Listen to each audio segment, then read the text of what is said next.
ആഘോഷത്തിലേക്ക് ഏവർക്കും സ്വാഗതം. ഞാൻ അനന്യ രജീഷ്. ഇന്ന് ഞങ്ങൾ 5ാം ക്ലാസ് കൂട്ടുകാരുടെ വായനാക്കുറിപ്പുകളാണ് ഇവിടെ പങ്കുവെക്കുന്നത്. ശ്രീ ബഷീറും APJ അബ്ദുൽ കലാമും എമിക്രോസ് റസൈൻ താളുമൊക്കെ ഞങ്ങളുടെ വായനയിൽ വരുന്നുണ്ട്. എല്ലാവരും സശ്രദ്ധം കേൾക്കുമല്ലോ. ഇന്ന് ഞങ്ങളുടെ അതിഥിയായി എത്തിയിരിക്കുന്നത് മലയാളത്തിലെ പ്രശസ്ത കവി ശ്രീ വിഷ്ണു പ്രസാദാണ്. വായനയെ പറ്റിയും കവിതകളെ പറ്റിയും അദ്ദേഹം ഇതാ നമ്മളോട് സംസാരിക്കുന്നു. കേൾക്കൂ. മരിച്ചിട്ടും മരിക്കാത്ത കവികളുടെ അദൃശ്യ ഭൂഖണ്ഡത്തിലേക്ക് അയാൾ നടന്നെടുക്കുന്നത് ആർക്ക് തടുക്കാനാവും എന്നൊരു ചോദ്യത്തിലാണ് കവി വിഷ്ണുപ്രസാദ് എഴുതിയ കവി പുറത്താക്കപ്പെട്ടവനാണ് എന്ന കവിത അവസാനിക്കുന്നത്.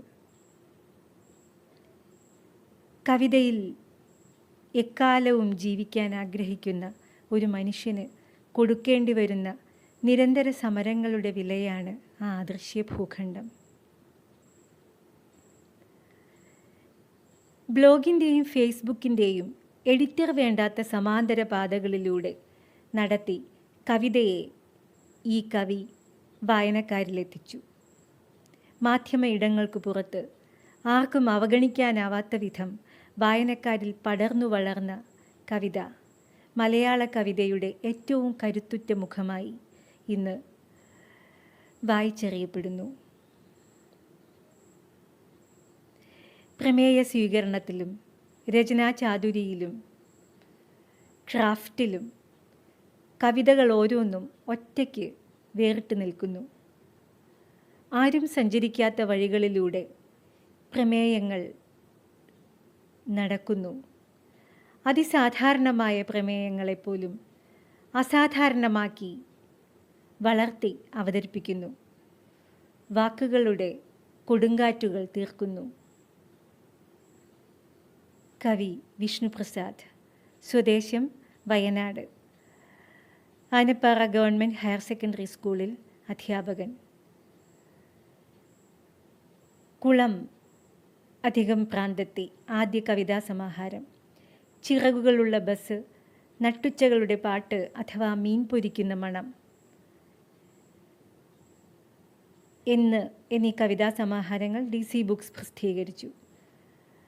ലിംഗവിശപ്പ് മറ്റൊരു കവിതാ സമാഹാരം, നൃത്തശാല. Thalayolaparambu AJ John memorial government girls higher secondary സ്കൂളിലെ വിദ്യാർത്ഥിനികളെ, എല്ലാവർക്കും എൻ്റെ സ്നേഹം, വായനാ ദിനാശംസകൾ. എൻ്റെ പേര് വിഷ്ണുപ്രസാദ് എന്നാണ്. ഞാനൊരു കവിയാണ്, അധ്യാപകനാണ്. നിങ്ങളുടെ ടീച്ചർ നിഷ നാരായണൻ ആവശ്യപ്പെട്ടതനുസരിച്ച് നിങ്ങൾക്ക് വേണ്ടി ഒരു കവിത ഈ ദിവസം ഞാൻ വായിക്കുകയാണ്. കവിതയുടെ പേര് കോഴിയമ്മ എന്നാണ്. നിങ്ങൾ കേട്ടിട്ടുണ്ടോ എന്നറിയില്ല, എങ്കിലും ഞാൻ നിങ്ങൾക്ക് വേണ്ടി ഇത് വായിക്കാം. ഒരു മുട്ടയിട്ടതിന് ഇത്രയധികം നിലവിളിക്കാനുണ്ടോ എന്ന് ജിമ്മി എന്ന നായ ചോദിച്ചു. നന്ദിനിക്കുട്ടി എന്ന പശു ചോദിച്ചു. പഞ്ചവർണം എന്ന തത്ത ചോദിച്ചു. ഒക്കത്ത് നിറയെ ചക്കക്കുട്ടികളുമായി നിൽക്കുന്ന പ്ലാവമ്മ ചോദിച്ചു. ആകാശവാണിയിൽ നിന്ന് ഒഴുകി വരുന്ന യേശുദാസ് ചോദിച്ചു. തെങ്ങോലയിൽ തൂങ്ങുന്ന കാറ്റ് ചോദിച്ചു. കുട്ടിയും കോലും കളിക്കുന്ന കുട്ടികൾ ചോദിച്ചു. വാഴകളും ചേമ്പുകളും ചോദിച്ചു. വെളിച്ചെണ്ണ തേച്ച വെയിൽ ചോദിച്ചു. ഒളിച്ചലക്കി തീണ്ടാരിപ്പുതപ്പ് പായിൽ പൊതിഞ്ഞു വരുന്ന തങ്കമണി ചോദിച്ചു. ആര് ചോദിച്ചിട്ടെന്താ, നിലവിളിച്ചുകൊണ്ടേയിരുന്നു കോഴിയമ്മ. പിന്നെയും ചോദ്യങ്ങളുണ്ടായി. ഇങ്ങനെ നിലവിളിച്ചത് കൊണ്ട് ഓംലെറ്റ് ഉണ്ടാക്കാൻ എടുത്തുകൊണ്ടുപോയ മുട്ട തിരിച്ചു കിട്ടുമോ? ഇങ്ങനെ നിലവിളിച്ചത് കൊണ്ട് നാളെ മുതൽ മുട്ടയിടലിൽ നിന്ന് വിടുതി കിട്ടുമോ? ഇങ്ങനെ നിലവിളിച്ചത് കൊണ്ട് നിന്റെ ത്യാഗമനസ്ഥിതി മനസ്സിലാക്കി വിരുന്നുകാർ വരുമ്പോൾ നിന്നെ അറുക്കാതിരിക്കുമോ? നിന്റെ നിലവിളി ഒരാഹ്വാനമായി സ്വീകരിച്ച് കോഴികളായ കോഴികളൊക്കെ സംഘടിക്കുമോ? ഭരണഘടന തിരുത്തുമോ? ഇതൊക്കെ കേട്ട് നിങ്ങളൊക്കെ ആരാ എന്താ? ഞാനിട്ട മുട്ട ഞാനിട്ട കരച്ചിൽ എന്ന് പരിഹസിച്ചുകൊണ്ട് കോഴിയമ്മ ഒറ്റ ഓട്ടം വെച്ചു കൊടുത്തു. കവിത ഇഷ്ടമായോ? എല്ലാവർക്കും വായനാ ദിനാശംസകൾ. സ്നേഹം. നന്ദി ശ്രീ വിഷ്ണുപ്രസാദ് സർ. അങ്ങയുടെ രചനകൾ ഞങ്ങൾ വളരെ കൗതുകത്തോടെ വായിച്ചിട്ടുണ്ട്. ജാപ്പനീസ് എഴുത്തുകാരിയായ തത്സുഗോ കുറയോനഗി എഴുതിയ പ്രശസ്ത ഗ്രന്ഥമാണ് ടോട്ടോചാൻ. ടോട്ടോചാനെ പറ്റി സംസാരിക്കുന്നു ശിവനന്ദ എസ്. എല്ലാവർക്കും നമസ്കാരം. കുട്ടികൾക്ക് വളരെ ഇഷ്ടപ്പെട്ട ഒരു പുസ്തകമാണ് ഞാൻ ഇന്നിവിടെ പരിചയപ്പെടുത്തുവാൻ പോകുന്നത്. വളരെയധികം ജനപ്രീതി നേടിയ ഈ പുസ്തകത്തിൻ്റെ പേര് ടോട്ടോചാൻ അഥവാ ജനാലക്കരികിലെ വികൃതിക്കുട്ടി എന്നാണ്. പ്രശസ്ത എഴുത്തുകാരി തെത്സുഗോ കുറയോനഗി ജാപ്പനീസിലാണ് ഈ പുസ്തകം രചിച്ചിരിക്കുന്നത്. വളരെയധികം ഭാഷകളിലേക്ക് തർജ്ജമ ചെയ്തിരിക്കുന്ന ഈ പുസ്തകം മലയാളത്തിലേക്ക് പരിഭാഷപ്പെടുത്തിയിരിക്കുന്നത് പ്രശസ്ത കവി അൻവർ അലിയാണ്. സൊസാക്കു കൊബായാഷി ഈ കഥയിലെ മുഖ്യ കഥാപാത്രമാണ്. വളരെ കുസൃതിയായ തെത്സുഗോ കുറയോനഗി തൻ്റെ കുട്ടിക്കാലം തന്നെയാണ് ഈ പുസ്തകത്തിലൂടെ വരച്ചു കാട്ടുന്നത്. കുസൃതിയായ ടോട്ടോച്ചാനെ അധ്യാപകർ സ്കൂളിൽ നിന്നും പുറത്താക്കി. ഇങ്ങനെയാണ് നോവലിൻ്റെ ഭാഗങ്ങൾ തുടങ്ങുന്നത്. അതിനുശേഷം ടോട്ടോച്ചാനും അമ്മയും ടോമോ എന്നൊരു പുതിയ സ്കൂളിൽ എത്തുന്നു. ആ സ്കൂൾ നമ്മുടേതുപോലെ കോൺക്രീറ്റ് കെട്ടിടങ്ങൾ അല്ല, ഉപയോഗശൂന്യമായ തീവണ്ടിയുടെ മുറികളാണ് അവിടുത്തെ ക്ലാസ് റൂമുകൾ. കൊബയാഷി മാസ്റ്ററാണ് ഇവിടുത്തെ പ്രധാന അധ്യാപകൻ. പുസ്തകം കേന്ദ്രീകരിച്ചുള്ള പഠനത്തിൽ നിന്നും വളരെ വ്യത്യസ്തമായി കുട്ടികൾ തങ്ങൾക്ക് ഇഷ്ടമുള്ള വിഷയം തിരഞ്ഞെടുത്ത് പഠിക്കുക എന്ന രീതിയാണ് ഇവിടെ. കണ്ടും ചെയ്തും അറിഞ്ഞും ആ വിഷയത്തെ മനസ്സിലാക്കുവാനുള്ള അവസരം കൊബയാഷി മാഷ് ഒരുക്കിയിട്ടുണ്ട്. ടോമോ സ്കൂളിലെ വിദ്യാഭ്യാസ സവിശേഷമാണെന്ന് കാണിക്കുന്ന ഒരു ഭാഗം ഞാൻ ഇന്നിവിടെ ഇപ്പോൾ വിവരിച്ചു കാണിക്കാം. കുട്ടികൾ പോഷകാംശമുള്ള ഭക്ഷണം കഴിക്കണമെന്നത് കൊബയാഷി മാഷിന് നിർബന്ധമാണ്. അദ്ദേഹത്തിന് ഈ കാര്യത്തിൽ ഇത്ര മാത്രമേ പറയാനുള്ളൂ. കടയിൽ നിന്നും മലയിൽ നിന്നും ഒരു പങ്ക് കൊണ്ടുവരണം. കൂട്ടുകാരെല്ലാവരും കടയിൽ നിന്നും മലയിൽ നിന്നും കൊണ്ടുവരുന്ന ഭക്ഷണം കാണുന്നതും കഴിക്കുന്നതും കൊച്ചു ടോട്ടയ്ക്ക് വളരെ രസകരമായി തോന്നി. ചിലപ്പോൾ ഏതെങ്കിലും ഒരു അമ്മയ്ക്ക് തിരക്കു കാരണം രണ്ടിനങ്ങളിൽ ഒന്നേ തയ്യാറാക്കാൻ കഴിഞ്ഞില്ല എന്ന് വരാം. പക്ഷേ പ്രശ്നമില്ല. പരിശോധനാ വേളയിൽ മാസ്റ്ററോടൊപ്പം അരയിൽ ഒരു ഏപ്രണം തിരുകി ഓരോ കയ്യിലും ഓരോ ചട്ടിയുമായി അദ്ദേഹത്തിൻ്റെ ഭാര്യയും ഉണ്ടാകും. ഒരു കുട്ടിയുടെ മുന്നിലെത്തി മാസ്റ്റർ പറഞ്ഞിരിക്കും, അല്പം കടലിൽ. അവർ ഉടൻ തന്നെ ഒരു ചട്ടി തുറക്കുകയായി. നല്ല ചൂടുള്ള മീൻകറിയിൽ നിന്നും വെന്ത ചിക്വ മത്സ്യത്തിൻ്റെ 2 കഷ്ണങ്ങൾ ചോറ്റുപാത്രത്തിൽ കോരി വയ്ക്കും. അല്പം മലകളുടെ പങ്ക് എന്നാണ് മാസ്റ്റർ പറയുന്നതെങ്കിലോ മലകളുടെ ചട്ടിയാണ് തുറക്കുക. അതിൽ നിന്ന് ഒരു തവി ഉരുളക്കിഴങ്ങുകൾ, കിഴങ്ങിൻ്റെ മുഴുത്ത 2 കഷ്ണങ്ങളും. എനിക്ക് ഈ മീൻ ഇഷ്ടമില്ല എന്ന് കുട്ടികൾ ആരും മനസ്സിൽ പോലും പറയാറില്ല. ചിലപ്പോൾ ഹായ്, ആ കുട്ടിയുടെ പാത്രത്തിൽ എന്തു നല്ല കറികളാ, പാവം ഈ കുട്ടി കൊണ്ടുവരണത് കൊള്ളില്ല എന്നൊക്കെ ഉള്ളിൻ്റെ ഉള്ളിൽ ചിലപ്പോൾ തോന്നിപ്പോയെന്നിരിക്കും. പക്ഷെ അപൂർവമായ ആ തോന്നലുകൾ തന്നെയും ആരും ഉറക്കെ പറയാറില്ല. അവരെ സംബന്ധിച്ചിടത്തോളം സംഗതി വളരെ ലളിതമാണ്. കടലിലെയും മലകളിലെയും പങ്കുണ്ടോ അവർക്ക് തൃപ്തിയായി സന്തോഷമായി ഉത്സാഹത്തോടെ ഊണ് ആരംഭിക്കുകയാണ്. ഇതുപോലുള്ള ഒരുപാട് രസകരമായ മുഹൂർത്തങ്ങളിലൂടെ കടന്നു പോകുന്ന ഒരു പുസ്തകമാണ് ടോട്ടോച്ചാൻ. വികൃതിയായ ടോട്ടോച്ചാനോട് ആ അധ്യാപകൻ പറയുന്ന ഒരു വാക്ക് ഉണ്ട്, നേരായിട്ടും നീയൊരു നല്ല കുട്ടിയാണ്. ആ വാക്കിലൂടെ നാം കാണുന്നത് നല്ലൊരു അധ്യാപകൻ ജനിക്കുന്നതും നല്ലൊരു വിദ്യാർത്ഥി ജനിക്കുന്നതുമാണ്.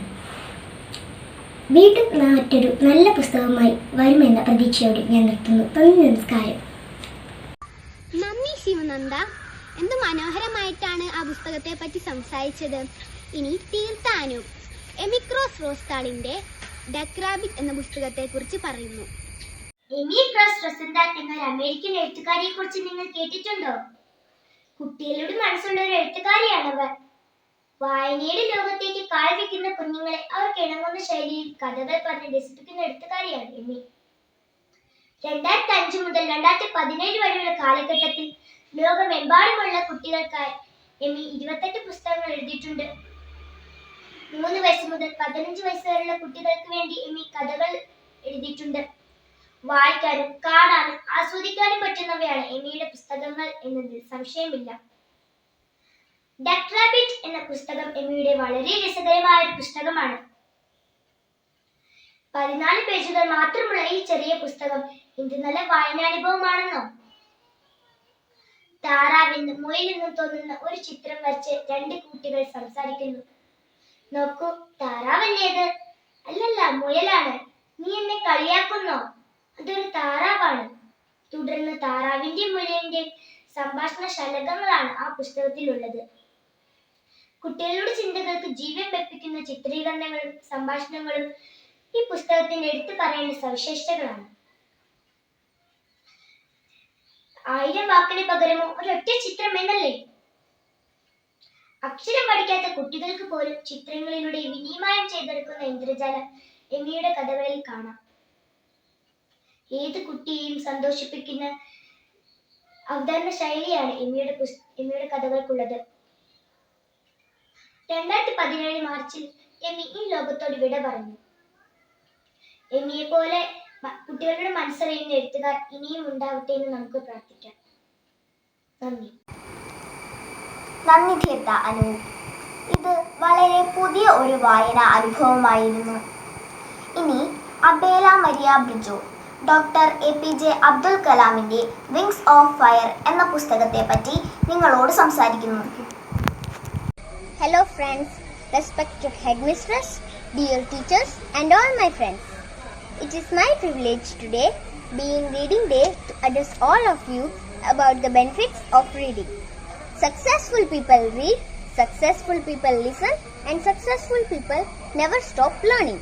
Today, the book I am going to introduce you is mind-blowing, spectacular, awesome. These words gonna less to tell about the book Wings of Fire, story of a legend and inspiration, Dr. APJ Abdul Kalam, the first scientist to become a former president of India from 2002 to 2007.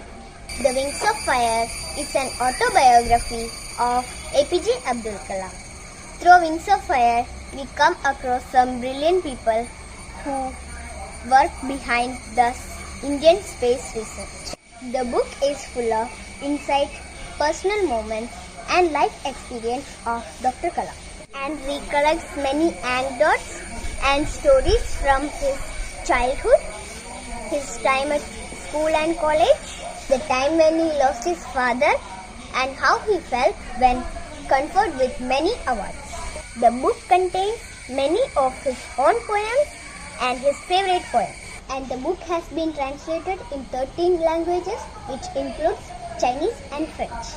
Be proud to be an Indian. And my dear friends, reading is certainly a good habit. We must inculcate it in our life, and this is Abela Maria Bridju. I conclude my words. Thank you. നന്ദി അബേല Maria Briju. അടുത്തതായി രസകരമായ തെന്നാലി രാമൻ കഥയെ പറ്റിയുള്ള ആസ്വാദന കുറിപ്പുമായി വരുന്നു ഗൗരി അജിത്. എല്ലാവർക്കും നമസ്കാരം. ഞാൻ ഗൗരി അജിത്. ഇന്ന് ഈ വായനാ ദിനത്തിൽ ഞാൻ നിങ്ങൾക്കായി പരിചയപ്പെടുത്തുന്നത് എനിക്ക് വായിക്കാൻ ഏറെ ഇഷ്ടമുള്ള ഒരു കഥയാണ്. തെന്നാലി രാമൻ കഥകൾ. തെന്നാലി രാമനെ കുറിച്ച് അറിയാത്തവരായി ആരും ഉണ്ടാവില്ല അല്ലേ? 16-ാം നൂറ്റാണ്ടിൽ വിജയനഗര സാമ്രാജ്യം ഭരിച്ചിരുന്ന കൃഷ്ണദേവരായരുടെ സദസ്സിലെ ഒരു വിദൂഷകനായിരുന്നു തെന്നാലി രാമൻ. കൗശലവും ബുദ്ധിശക്തിയുമായിരുന്നു അദ്ദേഹത്തിന്റെ പ്രത്യേകതകൾ. തെന്നാലി രാമന്റെ ജീവിതത്തിലെ പ്രധാന സംഭവങ്ങളെ കൂട്ടിച്ചേർത്താണ് ഈ രചന നിർവഹിച്ചിരിക്കുന്നത്. തെന്നാലി രാമന്റെ രസികത്വവും കൗശലവും കഥയിൽ ഉടനീളം നിറഞ്ഞു നിൽക്കുന്നു.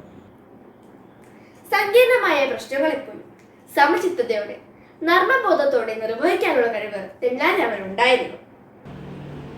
കൊച്ചു കൂട്ടുകാർക്ക് മാത്രമല്ല, മുതിർന്നവർക്കും ഏറെ ഇഷ്ടപ്പെടുന്ന കഥകളാണ് തെന്നാലി രാമന്റേത്.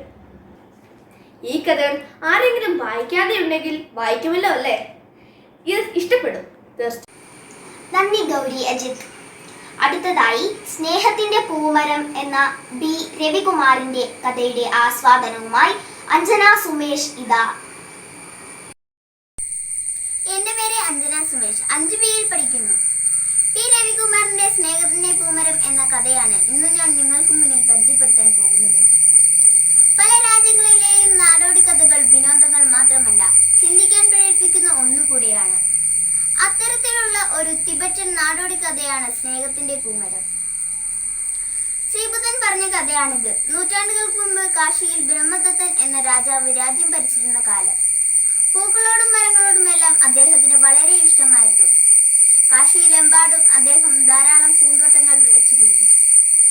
ആ തോട്ടത്തിലൊന്നിൽ വളരെ വലിപ്പമുള്ള അതിമനോഹരമായ ഒരു പൂമരമുണ്ടായിരുന്നു. കാശിയിൽ താമസിക്കുന്ന ജനങ്ങൾക്കും പൂമരം എന്നാൽ വളരെ പ്രീതിയുള്ള ഒന്നായിരുന്നു. ഒരിക്കൽ ഒരു കാരണത്താൽ പൂമരം മുറിക്കേണ്ട അവസ്ഥ വന്നു. അപ്പോൾ വൻ മരങ്ങൾക്ക് പോലും പൂമരത്തെ രക്ഷിക്കാനായില്ല.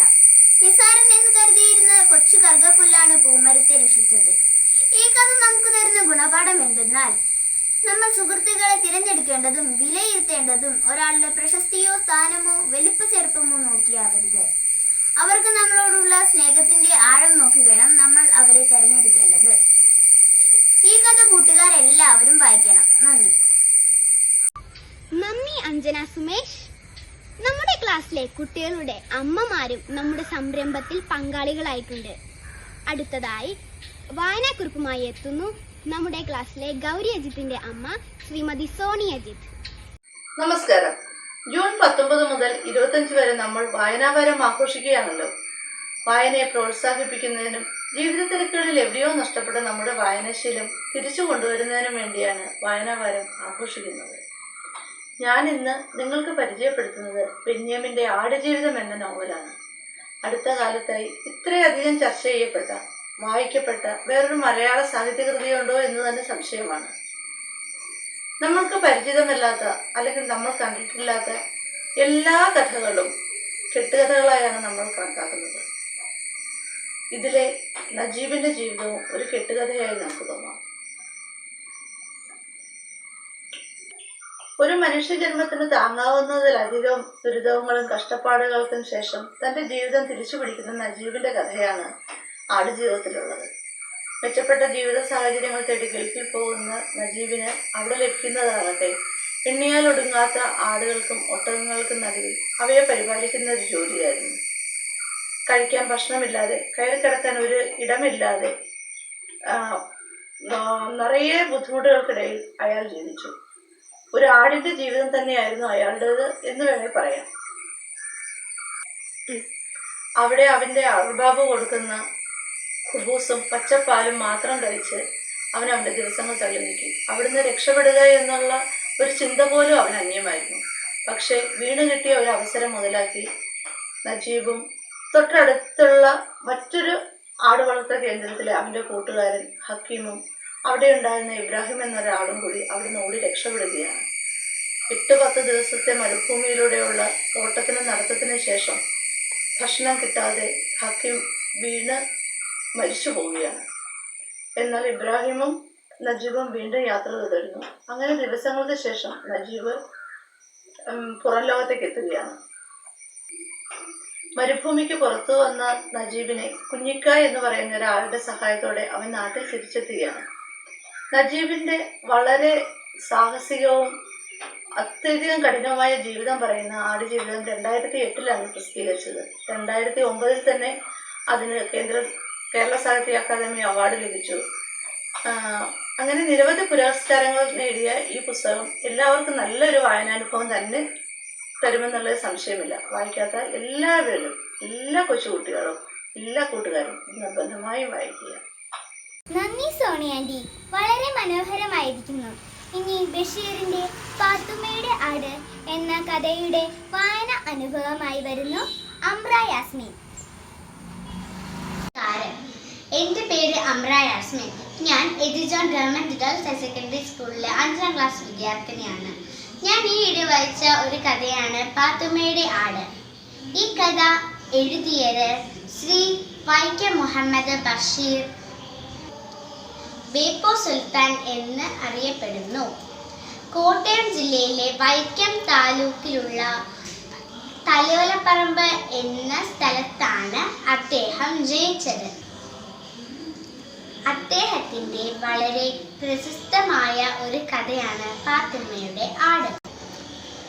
തന്റെ സഹോദരങ്ങളും കൊച്ചുമക്കളും മരുമക്കളും അടങ്ങുന്ന കഥയാണ് ഇത്. തൻ്റെ ജീവിത അനുഭവമാണ് ഈ കഥയിലൂടെ പങ്കുവയ്ക്കുന്നത്. തൻ്റെ സഹോദരിയായ പാത്തുമ്മയുടെ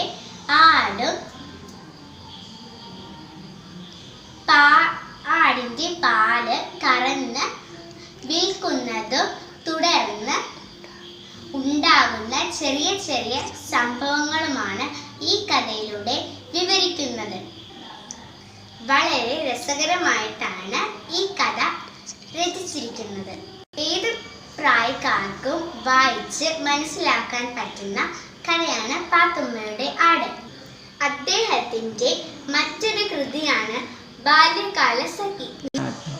പാത്തുമ്മയുടെ ആട് എന്ന കഥയിൽ പാത്തുമ്മയുടെ ആടിൻ്റെ പാൽ കറന്നു വിറ്റു തൻ്റെ ഭർത്താവിൻ്റെ കടം വീട്ടാനും മകളുടെ പഠിത്തത്തിനുമായിട്ടുള്ള പണം സ്വരൂപിക്കുകയാണ് പാത്തുമ്മ. അതിനിടയിൽ നടക്കുന്ന ചില രസകരമായ സംഭവങ്ങളാണ് ഈ കഥയിലുള്ളത്. നന്ദി, നമസ്കാരം. നന്ദി അമ്ര യാസ്മിൻ, വളരെ മനോഹരമായിരിക്കുന്നു. അടുത്തതായി ബിനി മരിയ ബാബുവിൻ്റെ ആസ്വാദനമാണ്. ഗിഫു മേലാറ്റൂർ എഴുതിയ തിരഞ്ഞെടുത്ത കൗതുക കഥകൾ എന്ന പുസ്തകത്തെക്കുറിച്ചാണ് ആസ്വാദനം.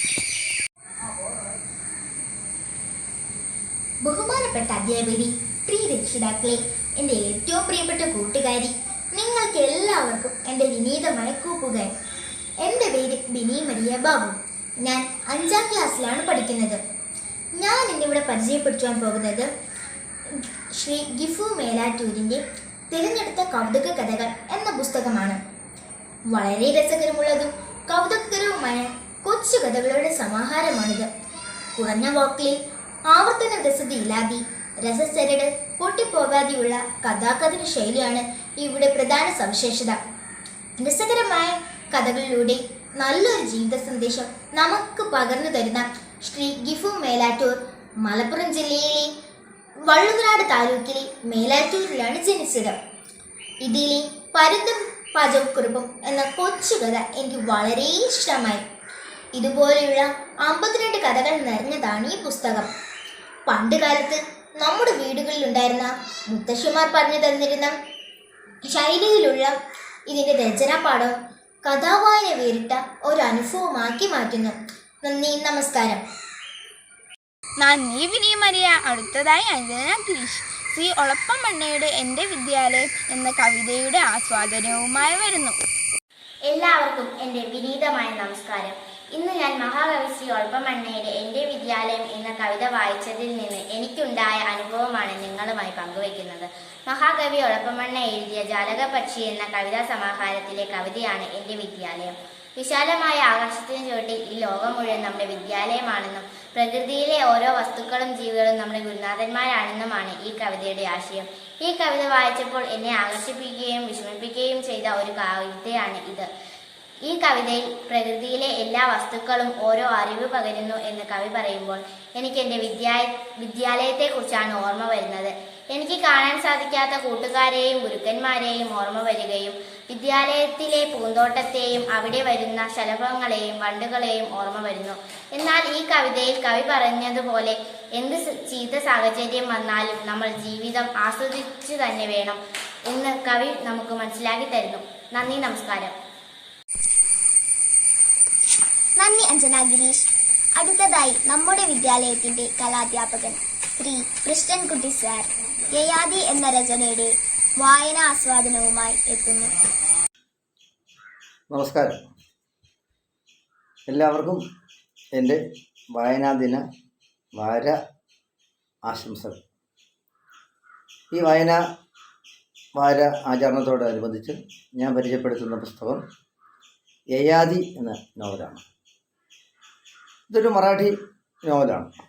പി മാധവൻപിള്ള എന്ന ചങ്ങനാശ്ശേരി NS കോളേജിലെ പ്രൊഫസർ മലയാളത്തിലേക്ക് തർജ്ജമയുടെ കോപ്പിയാണ് എൻ്റെ കയ്യിലുള്ള യയാതി. ഇതൊരു മഹാഭാരത കഥയാണ്. നമുക്കറിയാം, ഇതിഹാസങ്ങളുടെ ഇതിഹാസമാണ് മഹാഭാരതം. അതിൽ നിന്നുള്ളൊരു ചെറിയ കാര്യമാണ് യയാതി എന്ന് പറയുന്ന വലിയ നോവലിലേക്ക് 126 അധ്യായങ്ങളുള്ള വലിയ നോവലായി വികസിച്ചത്. മൂലകൃതി എഴുതിയിരിക്കുന്നത് വി എൻ ഖണ്ഡേക്കറാണ്. അദ്ദേഹം മറാഠി സാഹിത്യകാരനും തിരക്കഥാകൃത്തും ഒക്കെ ആയിരുന്നു. അദ്ദേഹത്തിന് പത്മഭൂഷൺ ബഹുമതി നൽകി രാജ്യം ആദരിച്ചിട്ടുണ്ട്. ഒപ്പം തന്നെ പരമോന്നതമായ ജ്ഞാനപീഠ പുരസ്കാരവും അദ്ദേഹത്തിന് ലഭ്യമായിട്ടുള്ള കഥാകാരനാണ്. പുരാണത്തിലെ നഹുഷൻ എന്നൊരു രാജാവിൻ്റെ മകനായ യയാതിയിലാണ് ഈ കഥ തുടങ്ങുന്നത്. യയാതിക്ക് 2 ഭാര്യമാരായിരുന്നു, ദേവയാനിയും ശർമ്മിഷ്ഠയും. രണ്ടും 2 ധ്രുവങ്ങളിലുള്ള ആൾക്കാരാണ്. യയാതി ഈ രാജ്യഭരണവും ലൗകിക ജീവിതവും ഒരുപാട് ആസ്വദിച്ച് അതിൻ്റെ വാർദ്ധക്യത്തിലേക്ക് എത്തി. എന്നിട്ട് അദ്ദേഹത്തിൻ്റെ ജീവിതം പോരാ, ഇനിയും ജീവിക്കണം എന്ന് തോന്നി. അദ്ദേഹം ഒരു മുനിയോട് ചെന്ന് പറയുകയാണ്, ഗുരു, എനിക്ക് ഇനിയും ഈ ലൗകിക സുഖങ്ങളൊക്കെ ഒന്ന് ആസ്വദിക്കേണ്ടതായിട്ട് തോന്നുന്നു. അതുകൊണ്ട് എൻ്റെ ആഗ്രഹങ്ങൾ ഇനിയും തീർന്നിട്ടില്ല. അതുകൊണ്ട് എനിക്ക് എങ്ങനെയെങ്കിലും ഒരു വാർദ്ധക്യം ഒന്ന് മാറ്റിത്തരണം. മുനി പറഞ്ഞത് അസാധ്യമാണ്, നല്ല ഒരു വഴിയുണ്ട്. നമ്മുടെ മുനിശ്രേഷ്ഠന്മാർക്ക് ഒരുപാട് വരങ്ങളും ഒക്കെ ഉണ്ടല്ലോ, താപസശ്രേഷ്ഠന്മാർ. അദ്ദേഹം പറഞ്ഞു, നിൻ്റെ വാർദ്ധക്യം ആരെങ്കിലും സ്വീകരിക്കുകയാണെങ്കിൽ നിനക്ക് ആ ആളുടെ യൗവനം തിരിച്ചു കിട്ടുമെന്ന്. അങ്ങനെ ഈ യയാതി തൻ്റെ 2 പുത്രന്മാരോട് വന്ന് പറഞ്ഞു. ആദ്യത്തെ പുത്രൻ സമ്മതിച്ചില്ല. 2ാമത്തെ മകനായ പുരൂരവസ് പറഞ്ഞു, അച്ഛൻ എൻ്റെ യൗവനം എടുത്തോളൂ. മഹത്തായ ഒരു ത്യാഗമാണത്, ഈ യൗവനം കൊടുത്തിട്ട് വാർദ്ധക്യം സ്വീകരിക്കുക എന്ന് പറയുന്നത്. അങ്ങനെ അദ്ദേഹം തൻ്റെ മകൻ്റെ യൗവനം സ്വീകരിക്കുകയും ജീവിതത്തിൽ ഇനിയും അതുവരെ ആവാത്ത സുഖങ്ങൾ, രാജകീയ സുഖഭോഗങ്ങളെല്ലാം അനുഭവിച്ച് കുറേ നാൾ കഴിഞ്ഞ്, വർഷങ്ങൾ കുറേ കഴിഞ്ഞു പോയി. അദ്ദേഹം ഇനിയും മതി ജീവിതം. അപ്പം പുരുഷാർത്ഥ ധർമ്മ അർത്ഥ കാമ മോക്ഷം എന്നാണ് പുരുഷാർത്ഥം കൊണ്ട് അർത്ഥമാകുന്നത്. അതിൽ വാനപ്രസ്ഥത്തിൻ്റെ സമയമായി. അദ്ദേഹം അപ്പം മകനെ വിളിച്ചു പറഞ്ഞു, പുരു, ഇനിയും നിൻ്റെ യൗവനം ഞാൻ സ്വീകരിച്ചത് ശരിയാവില്ല. നിനക്കൊരു ജീവിതമുണ്ടല്ലോ, അതുകൊണ്ട് നിൻ്റെ യൗവനം തിരിച്ചെടുത്തോളൂ, എൻ്റെ വാർദ്ധക്യം ഞാൻ തിരിച്ചു തരാം. അങ്ങനെ മഹത്തായ ആ ഒരു ത്യാഗം തിരിച്ച് ഈ യയാതി നൽകുകയാണ്.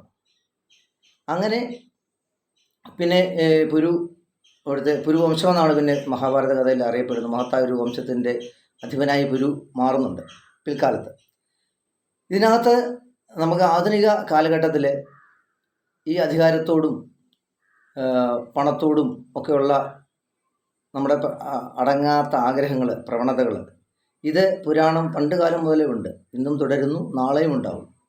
അപ്പോൾ ഇതിനകത്തൊന്നും യാതൊരു അർത്ഥവുമില്ല. ഇതിനകത്ത് ഒരുപാട് കഥാപാത്രങ്ങൾ കയറി വരുന്നുണ്ട്. ശർമ്മിഷ്ഠയെ കൂടാതെ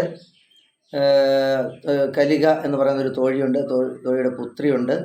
അങ്ങനെ കുറേ കജദേവേൻ്റെ കഥ നമ്മൾ പഠിച്ചിട്ടുണ്ട്. കച്ചൻ കയറി വരുന്നുണ്ട്. അങ്ങനെ ഒരുപാട് ഉപകഥകളായിട്ട് സമ്പൂർണ്ണമായി ഒറ്റ ഇരിപ്പിൽ വായിച്ചു തീർക്കാവുന്ന വളരെ നല്ലൊരു നോവലാണ് ഈ യയാതി. അതുകൊണ്ട് ഈ നോവൽ വായിച്ച് സങ്കല്പത്തിൽ നമുക്ക് ജീവിക്കാമെന്നുള്ളതല്ല. ഈ നോവൽ പഴയ കാലത്തെ കുറേ യാഥാർത്ഥ്യങ്ങളാണ് നിരത്തുന്നത്. ഭാവനയുടെ സൃഷ്ടികൾ കുറച്ചുണ്ട്. എന്നിരുന്നാലും ഈ കലികാലത്ത് നമ്മൾക്ക് ചില കാര്യങ്ങൾ ഉപേക്ഷിക്കാനും ചില കാര്യങ്ങൾ സ്വീകരിക്കേണ്ടതും അതിനകത്തെ യുക്തി അയുക്തികൾ നമ്മൾ സ്വയം തീരുമാനിക്കുക. അങ്ങനെ കാലിക പ്രസക്തിയുള്ള ഒരു പ്രമേയമാണ്. അതാണ് എല്ലാ ഇതിഹാസങ്ങളും. ഒഡീസി, ഇലിയറ്റ് എന്നുള്ള ഗ്രീക്ക് ഇതിഹാസങ്ങൾ അടക്കം എല്ലാം പറയുന്നത് അന്ന് പറഞ്ഞ കാര്യങ്ങൾ ഇന്നും ലോകത്ത് അതേ രീതിയിലല്ലേ മറ്റൊരു രീതിയിൽ രൂപം മാറി ഉണ്ട് എന്നുള്ളതാണ്. അതിനകത്ത് നൽപ്പതിൽപ്പുകൾ മനസ്സിലാക്കുക. അതുകൊണ്ടൊരു പഴങ്കഥയാണ് അല്ലെ പുരാണ കഥയാണെന്ന് തള്ളിക്കളയാതിരിക്കുക. ഏറ്റവും മഹത്തായ ഒരു ബുക്കാണ് യയാതി. ഇത് എല്ലാവർക്കും, കുട്ടികൾക്ക് മാത്രമല്ല, രക്ഷകർത്താക്കൾക്കും അച്ഛനും അമ്മയ്ക്കും ഒക്കെ സമയം പോലെ വായിക്കാം. നമ്മളുടെ സ്കൂൾ ലൈബ്രറിയിൽ യയാതി പുസ്തകമുണ്ട്. തീർച്ചയായിട്ടും നമുക്ക് ഈ യയാതി വായിച്ചിരിക്കേണ്ട, ഓരോ ഭാരതീയനും വായിച്ചിരിക്കേണ്ട ഒരു ഉത്തമ കൃതിയായിട്ട് ഞാനിത് നിങ്ങളോട് പറയുകയാണ്. എല്ലാവർക്കും ഒരിക്കൽ കൂടി എൻ്റെ ഹൃദയം നിറഞ്ഞ വായനാദിന ആശംസകൾ നേർന്നുകൊണ്ട് എൻ്റെ ഈ പുസ്തക ചെറിയ വാക്കുകൾ ഞാനിങ്ങനെ നിങ്ങളോട് അവതരിപ്പിച്ചു. നന്ദി, നമസ്കാരം. നന്ദി കൃഷ്ണൻകുട്ടി സാർ. അടുത്തതായി അയന വിജയൻ. ശ്രീ ONV കുറുപ്പിന്റെ കുടയില്ലാത്തവർ എന്ന കവിതയുടെ ആസ്വാദനവുമായി വരുന്നു. പേര് അയന വിജയൻ. ഞാനിവിടെ ഇന്ന് പറയാൻ പോകുന്നത് ONV കുറുപ്പിന്റെ കുടയില്ലാത്തവർ എന്ന കവിതയുടെ ആശയമാണ്. ആദ്യം തന്നെ കവിയെക്കുറിച്ച് 2 വാക്കുകൾ പറയട്ടെ. 1931 മെയ് 27 കൊല്ലം ജില്ലയിലെ ചവറയിൽ ജനിച്ച്. അദ്ദേഹത്തിന്റെ പ്രധാന കൃതികളിൽ ചിലതാണ് അക്ഷരം, ഉപ്പ്, വളപ്പൊട്ടുകൾ. 2007 ജ്ഞാനപീഠ പുരസ്കാരം ലഭിച്ചു. ഇനി കവിതയുടെ ആശയത്തിലേക്ക് കടക്കാം. പള്ളിക്കുടം തുറന്നു, അപ്പം മഴയും എത്തി. വേനലവധിക്കാലം എത്ര പെട്ടെന്നാണ് കഴിഞ്ഞു പോയത്. പൂരം, പെരുന്നാൾ, തെയ്യം, വിഷു അങ്ങനെ എല്ലാ ആഘോഷങ്ങളും വേനലവധിക്കാലത്തോടൊപ്പം കഴിഞ്ഞു. പുതുമഴ പെയ്തു, മണ്ണ് കുതിർന്നു. പുത്തനുടുപ്പും പുത്തൻ പുസ്തകവും വർണ്ണക്കുടകളുമായി കുട്ടികൾ സ്കൂളിലേക്ക് പോവുകയാണ്. മഴവെള്ളപ്പാച്ചിലൂടെ പൊടിമീനുകൾ പോകുന്ന പോലെ. ഇത് കാണുന്ന കവി തന്റെ കുട്ടിക്കാലത്തെ കുറിച്ച് ഓർക്കുന്നു. കുടയില്ലാഞ്ഞിട്ട് ഒരു വാഴയില വെട്ടി തലയിൽ ചൂടി സൈറ്റും ബുക്കും മാറോട് ചേർത്ത് പിടിച്ച് ആകെ നനഞ്ഞാണ് സ്കൂളിലേക്ക് പോയത്. അങ്ങനെ നനഞ്ഞു പോകുമ്പോൾ തന്നെ ചേർത്ത് പിടിച്ച് കുടക്കീഴിൽ കൊണ്ടുപോയ ഒരു കൊച്ചു പെങ്ങളെ കവി ഓർക്കുന്നു. താൻ അവരുടെ ആയുമലനിട്ടും ആ കൊച്ചു പെങ്ങൾ അവന് നൽകിയ സ്നേഹം ഇന്ന് മഴയായി കവിയുടെ മനസ്സിൽ പെയ്തു. നന്ദി അയന വിജയൻ. അടുത്തതായി ഒരു പുസ്തക പരിചയവുമായി എത്തുന്നു ആരബി KS.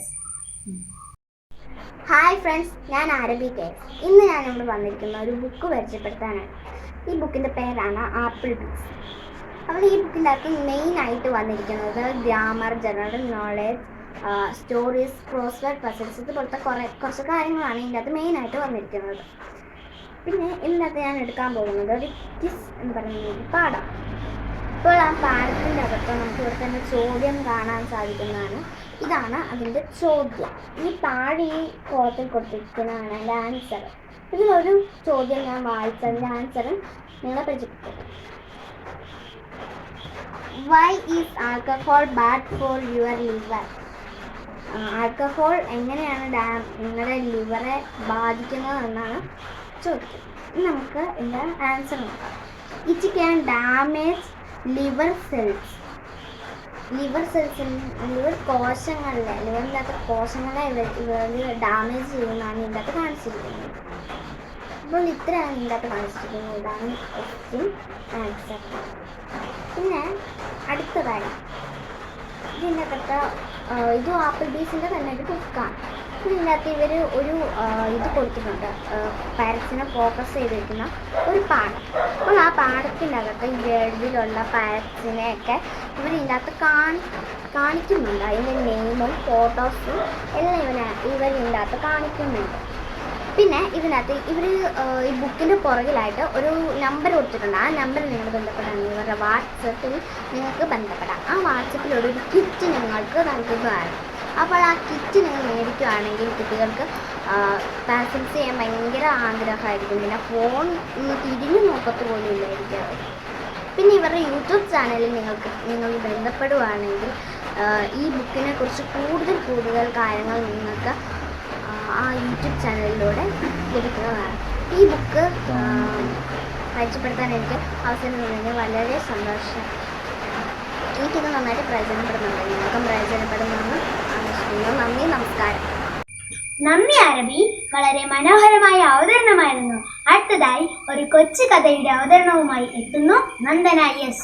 ഞാൻ വായിച്ച കഥയുടെ പേരാണ് ഉറുമ്പുകളും പുൽച്ചാടിയും. ഇത് എഴുതിയത് കനകരാഘവൻ എന്ന കഥാകൃത്താണ്. ഇത് വളരെ നല്ല കഥയാണ്. ഇതിലെ കഥാപാത്രങ്ങൾ ഉറുമ്പുകളും പുൽച്ചാടിയുമാണ്. ഒരിക്കൽ ഉറുമ്പുകൾ ഭക്ഷണം ശേഖരിച്ചുകൊണ്ട് പോയപ്പോൾ പുൽച്ചാടി അവരെ നോക്കി കളിയാക്കി നൃത്തം ചെയ്തു. ഉറുമ്പുകൾ അങ്ങനെയായിരുന്നില്ല. എല്ലാം കരുതി വെച്ച് നാളേക്ക് വേണ്ടി എല്ലാം കരുതി വെക്കുമായിരുന്നു. എന്നാൽ പുൽച്ചാടി അങ്ങനെയായിരുന്നില്ല. നാളേക്ക് വേണ്ടി ഒന്നും കരുതി വെക്കില്ല. ഒരിക്കൽ മഞ്ഞുകാലം വന്നപ്പോൾ പുൽച്ചാടി കഷ്ടപ്പെട്ടു. ഇതിൽ എനിക്ക് മനസ്സിലായത് അലസതയും മടിയും നമുക്ക് നഷ്ടങ്ങൾ ഉണ്ടാക്കും. പിന്നെ ഇതിലെ ഗുണപാഠം കരുതലോടെ ജീവിച്ചാൽ ജീവിതത്തിൽ വിജയമുണ്ടാകും. നന്ദി നന്ദന S. പ്രിയമുള്ളവരെ, നമ്മുടെ 5ാം ക്ലാസ് കൂട്ടുകാരുടെ വായനാനുഭവങ്ങൾ നിങ്ങൾ കേട്ടല്ലോ. ഇഷ്ടമായോ? തീർച്ചയായും നിർദ്ദേശങ്ങളും അഭിപ്രായങ്ങളും അറിയിക്കാൻ മറക്കല്ലേ. അടുത്തതായി നമ്മുടെ വിദ്യാലയത്തിലെ അധ്യാപികയായ ശ്രീമതി പ്രീത ടീച്ചർ നമ്മളോട് 2 വാക്ക് സംസാരിക്കാനായി എത്തുന്നു. നമസ്കാരം. കഴിഞ്ഞ ഒരാഴ്ചക്കാലമായി വായനയുടെ വസന്തം നമ്മൾ ആഘോഷിക്കുകയായിരുന്നല്ലോ. ജൂൺ 19 തുടങ്ങിയ വായനാ വാരത്തിൽ നമ്മുടെ സ്കൂളിലെ 5ാം ക്ലാസ് മുതൽ 12ാം ക്ലാസ് വരെയുള്ള വിദ്യാർത്ഥിനികൾ പങ്കാളികളായി. അതോടൊപ്പം അവരുടെ രക്ഷിതാക്കളും ഈ വായനയിൽ പങ്കെടുത്തു. അധ്യാപകർ, വിദ്യാർത്ഥികൾ, രക്ഷിതാക്കൾ, വിദ്യാഭ്യാസ, സാംസ്കാരിക, സാഹിത്യ മേഖലകളിലെ പ്രശസ്ത വ്യക്തികൾ, രാഷ്ട്രീയ പ്രതിനിധികൾ എന്നിവരെല്ലാവരും നമ്മുടെ വാരത്തിൽ പങ്കെടുത്തു. ഇതിലേറ്റവും പ്രത്യേകതയായി തോന്നുന്നത് നമ്മുടെ സ്കൂളിലെ മുഴുവൻ വിദ്യാർത്ഥിനികളെയും ഉൾപ്പെടുത്തിക്കൊണ്ടുള്ള ഒരു വായനാ വാരമാണ് ഇവിടെ കടന്നുപോയിരിക്കുന്നത്.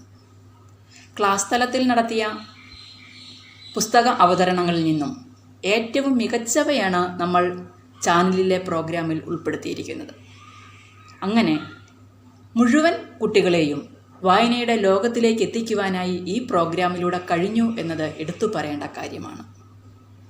മറ്റൊന്ന്, നമ്മുടെ കുട്ടികളിൽ ആത്മവിശ്വാസം വളർത്തുവാനായി ഏറെ പ്രയോജനപ്പെട്ട ഒരു പ്രോഗ്രാമായിരുന്നു ഇത്. അവതരണ മികവിൽ നമ്മുടെ കുട്ടികൾ ബഹുദൂരം മുന്നോട്ട് പോയിരിക്കുന്നു. എത്ര ഭംഗിയായാണ് അവർ കാര്യങ്ങൾ അവതരിപ്പിച്ചിരിക്കുന്നത്. അതോടൊപ്പം ഏറ്റവും ശ്രദ്ധേയമായ കാര്യം, മലയാള സാഹിത്യത്തിലെ പ്രശസ്തരായ സാഹിത്യകാരന്മാരുടെ വാക്കുകൾ കേൾക്കുവാൻ നമ്മുടെ കുഞ്ഞുങ്ങൾക്ക് അവസരം ലഭിച്ചിരിക്കുന്നു. അവരുടെ ചിന്തകൾ, വാക്കുകൾ നമ്മുടെ കുഞ്ഞുങ്ങളെ വായനയുടെ ലോകത്തിലേക്ക് എത്തിച്ചിരിക്കുന്നു.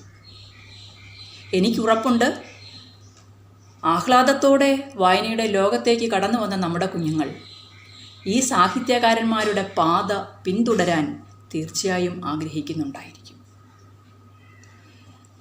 ഈ പ്രതിസന്ധി കാലത്ത് നമ്മുടെ മാനസിക സംഘർഷം ലഘൂകരിക്കാൻ വായന ഏറെ സഹായിക്കും. ഈ അവസരത്തെ പ്രയോജനപ്പെടുത്താൻ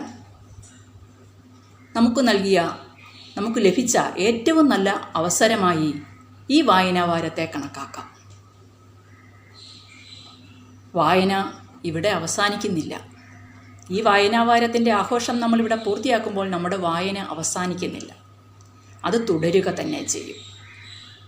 നമ്മുടെ സ്കൂൾ അന്തരീക്ഷം നിങ്ങളുടെ വായനയെ പരിപോഷിപ്പിക്കാനായി ഏറ്റവും പ്രയോജനപ്പെടുന്നതാണ്. വിശാലമായ സ്കൂൾ ലൈബ്രറി നമ്മെ കാത്തിരിക്കുന്നു. വായനയിലൂടെ കരുത്തരായ ഒരു തലമുറ വളർന്നു വരുന്നത് എ ജെ ജോൺ കുടുംബം സ്വപ്നം കാണുന്നു. ആ സ്വപ്നത്തിന് പിന്തുണയേകാനായി നമ്മുടെ ഒപ്പം എല്ലാവരുമുണ്ട്. നമ്മൾക്ക് അടുത്ത ഒരു പ്രോഗ്രാമിന് വേണ്ടി കാത്തിരിക്കാം. അതുവരെ വായന നമുക്ക് കൂട്ടായിരിക്കട്ടെ. അത് നമ്മുടെ ജീവിതകാലം മുഴുവൻ നമ്മെ പിന്തുടരും.